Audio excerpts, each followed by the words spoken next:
Welcome to the Zombie Story Zone.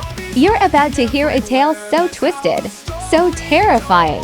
It will make you question the safety of every shadow you pass tonight. Picture this, a circus, the kind that promised thrills and wonders. A place of laughter and joy. But when the lights go down and the show begins, something else takes the stage.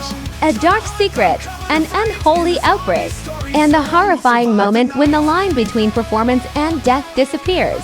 Tonight, we're stepping into the circus of the dead. But before we begin, do you have the courage to join us? If so, hit that like button before it's too late. Subscribe, if you dare, and press the bell icon because you don't want to miss what's coming next. Share this story with your friends if you want to see if they can survive the terror with you. And don't forget to leave us your thoughts in the comments below, if you dare. Now, sit back, hold tight, and let the nightmare begin. Screen fades to black, and then the first chilling line of the story begins. Welcome to the Zombie Story Zone, where the tales of the undead are widely known. Join the hunt, uncover the fight in the Zombie Story Zone. The sun had just dipped behind the horizon, casting long shadows across the sprawling carnival grounds. The air was thick with the scent of popcorn, fried dough, and the faint trace of sweat and gasoline. It was the perfect evening for the opening night of the Cormac Brothers Circus, traveling show known for its wild performances and an odd mix of both glamorous and grotesque acts. The big top was packed, the audience buzzing with excitement. Families, couples, and children of all ages filed into the bleachers, clutching cotton candy and bright-colored balloons. The circus had promised a thrilling night, and from the looks of it, they were about to deliver. Backstage, the performers were preparing in their dressing rooms, putting on makeup, adjusting costumes, and rehearsing their acts. At the center of the chaos was the ringmaster, Jeb Cormac, a tall, imposing figure with a thick beard, a weathered face, and a top hat that gave him an air of mystique. He paced around the back of the tent, barking orders to his crew, ensuring everything was in place for the evening's performance. The Cormac Brothers Circus was a family business, passed down through generations. It wasn't just a circus, it was a spectacle. The Cormac family had always pushed the boundaries of what could be expected under the big top, and tonight, they were unveiling their newest attraction, the Undead Troupe. "Everything's set, Jeb," said Claire, his younger sister, who handled the circus's promotions and marketing. She was the kind of woman who thrived on chaos, her sharp eyes scanning the scene while her hands moved quickly to check off tasks on a clipboard. The audience is gonna love it. The undead theme is gonna blow their minds. Jeb didn't share her enthusiasm. He was a pragmatist, a man who focused on what was right in front of him. The undead act was something they had stumbled upon, a gimmick suggested by a new prop guy named Mickey, who had a collection of vintage horror movie posters and an unhealthy obsession with gore. Despite Jeb's initial reluctance, the act had quickly become the talk of the town, and now it was the centerpiece of the night's performance. Yeah, just make sure the zombies don't get too real," Jeb muttered, rubbing his temples. He'd seen Mickey's work firsthand, too much fake blood, too many twitching limbs, and a sense of unease that Jeb couldn't quite shake. It wasn't the kind of thing he wanted to introduce to the children in the audience.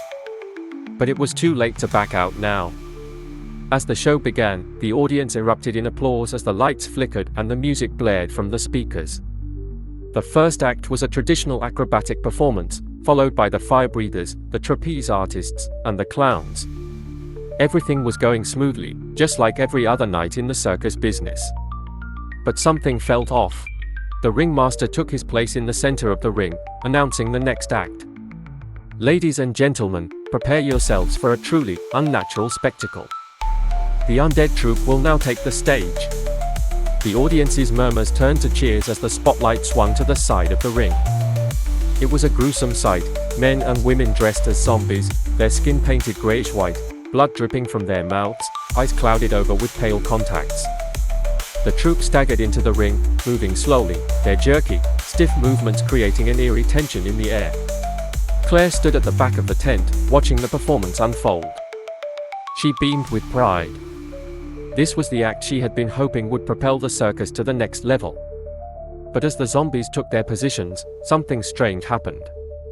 The usual dramatic flair, the the flair that Claire had grown accustomed to, was absent. The Undead Troupe didn't just act like zombies. They felt like zombies.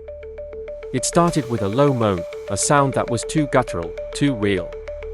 The audience shifted uncomfortably in their seats, unsure whether they were witnessing an amazing performance or something far more sinister. But then it became impossible to ignore. One of the performers, a tall man with wild, unkempt hair, lunged toward the audience, his eyes wild and unfocused. He reached out with hands that were slick with blood, his movements erratic and uncoordinated. His mouth opened in a silent scream. The audience gasped, unsure of how to react. "Cut the music!" Jeb shouted backstage, his voice filled with urgency. But it was already too late. The first performer crashed into a nearby prop, knocking over a stack of chairs. As he staggered to his feet, his face contorted in agony, his eyes glazed over. Then another performer, a woman dressed in a tattered ballerina outfit, started to twitch violently. Her arms flailed, and her head twisted at an unnatural angle. The crowd, sensing that something was horribly wrong, began to murmur, and the tension in the air thickened. Jeb's stomach dropped as he watched the scene unfold. He was about to shout for help when a scream pierced the air. The woman in the ballerina outfit let out a blood-curdling shriek and lunged at the nearest audience member, a young boy, no older than 10. Her hands clutched his face with inhuman strength as she dragged him toward her mouth, her teeth gnashing. Chaos erupted in the stands. People screamed and scrambled to flee, pushing each other in a frenzy. The lights overhead flickered, casting eerie shadows across the madness. The remaining performers began to panic. Some ran, others stumbled as their limbs locked into strange contortions, their faces frozen in grotesque expressions of hunger. Jeb's eyes darted around. The audience was in full-blown panic now, with children crying and parents pulling their loved ones away from the growing melee. He had to do something, had to stop this before it turned into a full-scale disaster. He grabbed Claire by the arm, yanking her toward the back of the tent.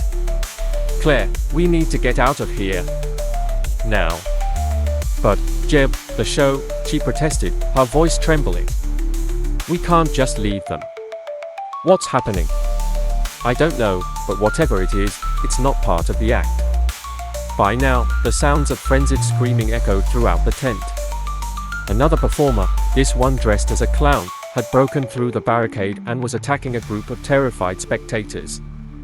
His face was frozen in a manic grin as he ripped at their flesh, his mouth coated in blood. Jeb shoved Claire toward the exit, his heart pounding in his chest. The circus tent was becoming a nightmare, a place of horror and violence.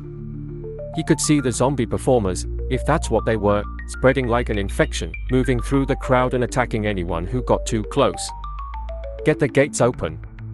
Jeb shouted to one of the crew members, who was scrambling to undo the ropes that held the circus gates closed. "We need to get everyone out of here." The man fumbled with the knots, his hands shaking in fear. But it was already too late. Jeb turned around just in time to see one of the zombies, a woman who had once been a contortionist, twist her body in ways that defied human logic. She shot toward Claire, her mouth open wide, her arms outstretched. The sight of the woman's unhinged movements made Jeb's blood run cold. There was no mistaking it now. This was no longer a show, it was an outbreak. "Claire! Get back!" Jeb shouted, tackling his sister out of the way just as the zombie lunged forward. His shoulder collided with the contortionist's torso, sending both of them crashing to the ground. Claire screamed as the woman's hands dug into Jeb's shirt, her teeth snapping dangerously close to his throat. With a burst of strength fueled by adrenaline, Jeb shoved her away, sending her sprawling across the ground. The circus performer was fast, but Jeb was faster.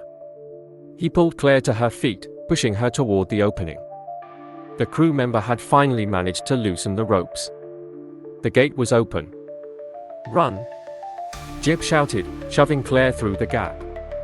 The night air hit them like a blast of cold wind as they rushed outside, their feet pounding the dirt road that led away from the circus grounds.